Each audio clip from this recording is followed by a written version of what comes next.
let me share the things that I changed that allowed me to meet the man of my dreams, my husband, in 2010. I have shared this funny story before in this video. However, I thought with the benefit of hindsight, I would give you the things that I know now changed the course of my life and how it enabled me to meet my darling boy. The first thing that changed the way I approached online dating was that I no longer wanted to date. I'm an introvert and I was looking forward to moving to a flat that I was going to purchase in Dawlish in Devon, just overlooking the sea. So I had no intention of finding the one, and I was happy about that.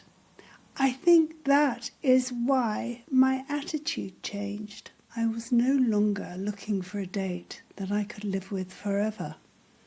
I wasn't lonely, I was just alone, and I was good with that. I think that sort of energy shows up in how you respond to people and how you show yourself in the world. Before I met my husband, I always thought that if I didn't meet somebody, that I'd be alone forever. And for a long time, that bothered me. I didn't want to be on my own. But something happens to you when you've been on your own for a few years. You've got comfortable in your own skin.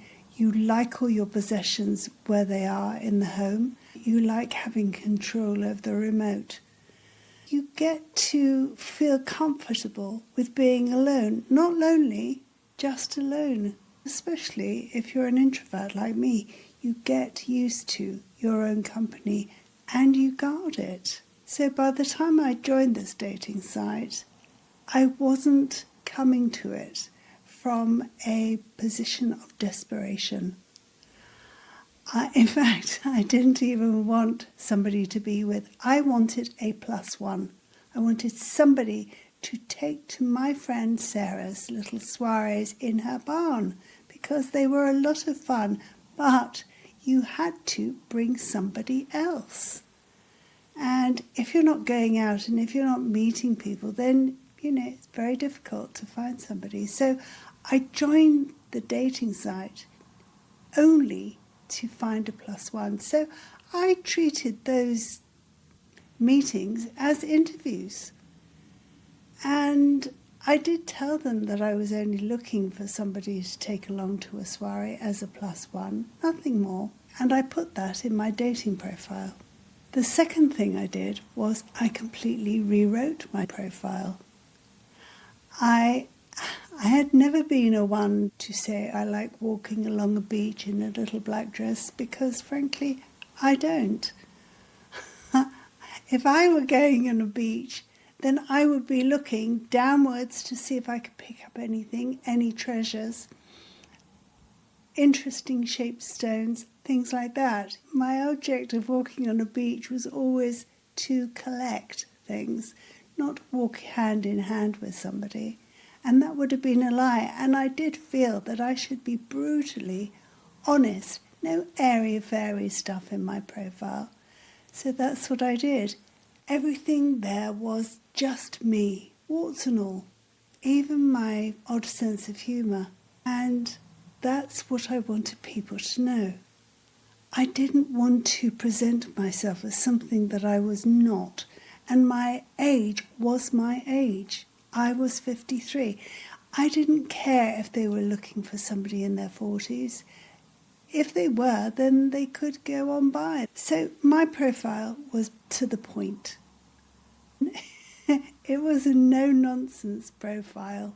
The other thing was that I had put up-to-date photographs.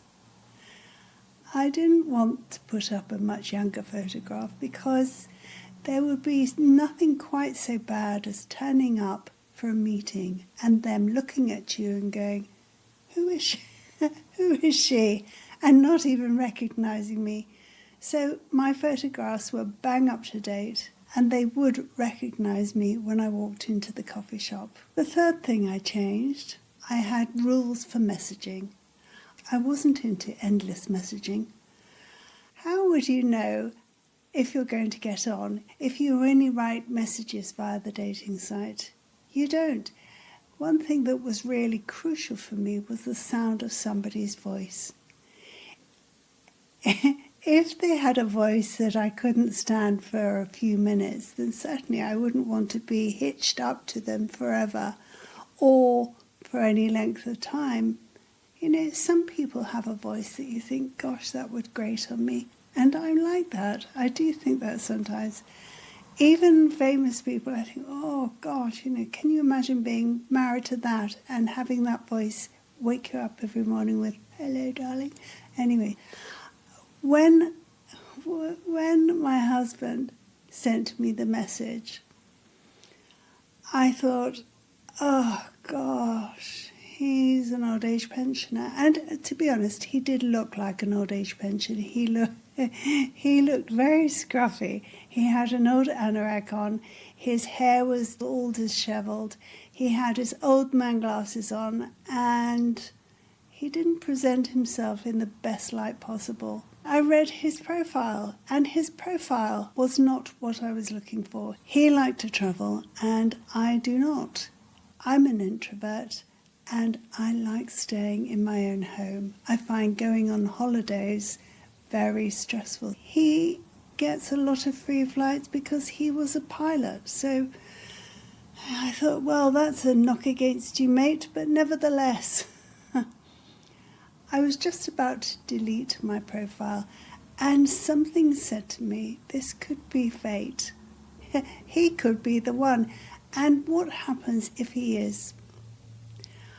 I wouldn't have even known. So I did message him, and I said, you know, I'm not into endless messaging.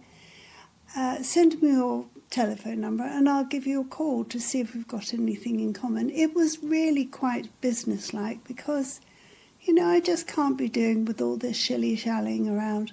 And he did. I didn't want a pen pal. I didn't want late-night texting or late-night calls because we all know what that's all about. So I sent him a to-the-point message. And having done that, I called him.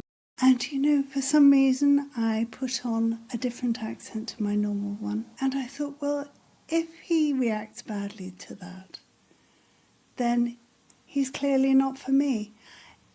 I think if you are going to find somebody that really suits you, that really gets you, then you have to be natural and yourself right from the very, very start. There's no point in saying, well, I'll knock off 5 years off my age. And once he's met me, he'll think, oh my goodness, she's so lovely. I'll forgive her the 5 years that she's knocked off. Because frankly, that's just a nonsense. He'll know that you've lied straight from the get-go, and that is no good at all. The other thing is, if you've got a really quirky sense of humour like I do, then if you give an example of that, like me with my northern accent that I kept up for 15 minutes, and he doesn't get it, and he tells you off or shows displeasure, you know that he's not going to like you very much. Or if you go out with him, then he's just going to be one of those people that tuts or shows displeasure, and it could dim your light. You haven't reached this age in your life to have your light dimmed. I've had years of that beforehand, and I certainly wasn't going to put up with it this time round.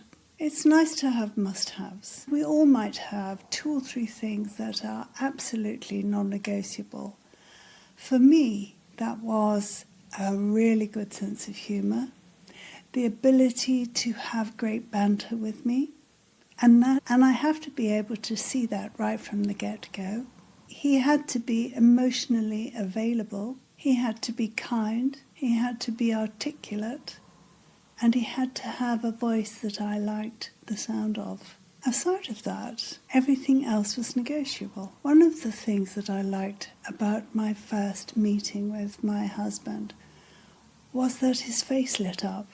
He wasn't disappointed when he met me. And it was such a big reaction for him and really heartwarming that I knew he wasn't faking it. It wasn't, "Oh, hello, how are you?" His face literally lit up like a Belisha beacon.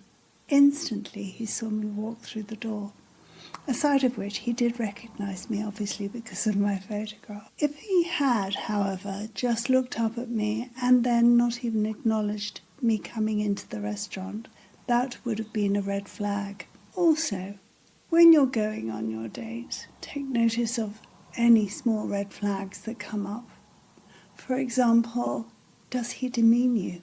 You would think they wouldn't do that on the first date, but some men just can't help themselves. Do they listen to you? Do they smile when they see you? Do you feel better after talking to them, or smaller and less significant? Remember, this is all data. How you felt when you were with him, how he behaved when he was with you, how he behaved to other people around you both. Was he kind to the waiting staff? Things like that they might not think matter, but actually they do. Because if they can't treat the waiting staff well and kindly and with courtesy, then that is how they are going to eventually treat you too. Before I met my husband, my modus operandi would have been to be attracted to the person and then gradually morph into the person that I thought they wanted me to be. I would do whatever they wanted. If they wanted to learn how to sail, I learned how to sail. If they wanted to scuba dive, I learned how to scuba dive. If they wanted to watch rugby games, then I watched rugby games. But none of that was me. None of it. I did all sorts of things that I absolutely hated. But in this marriage, in this relationship, I was completely my own woman right from the start. I didn't change for my husband. I set my boundaries and I kept to them. And sometimes that did cause a little bit of a discussion, because he might say, "You're the strongest woman I've ever known." And I'd say, "Well, darling, you'll be glad of that when you're really old and you need somebody to look after you." In the first year of our marriage, we had a little settling in to do of personalities. I didn't stop being me. That was unusual for me. I would have normally morphed into something that I thought they wanted, but I didn't this time. I stuck to my guns. And gradually we settled down. And you know what?